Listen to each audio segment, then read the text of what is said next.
বন্ধুরা যারা পয়সা কালেক্ট করেন তারা দেখতে পারেন এই পয়সাটা ইন্ডিয়ান 5 রুপি।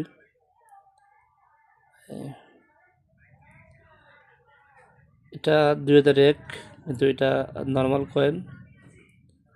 এটা 1999, এটা রিয়েল কয়েন। দুটো কয়েনের আপনার পার্থক্য দেখলেই বুঝবেন যে আসলে পার্থক্যটা কোথায়।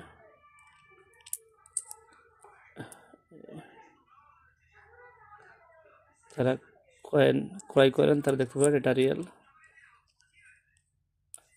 কালার এবং সবই হুবহু, কিন্তু কালার এটা 99, এটা 99 1900, আর এটা হচ্ছে আপনার 2001 সাল। তবে আমার কাছে এটা মনে হলো, এটা অবশ্য রূপোর মনে হয় সম্ভবত,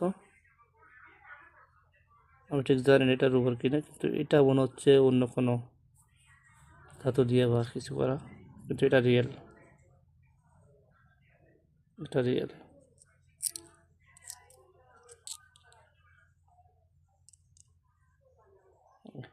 যারা ক্রয় করতেছেন অবশ্যই আমাকে সাথে যোগাযোগ করবেন।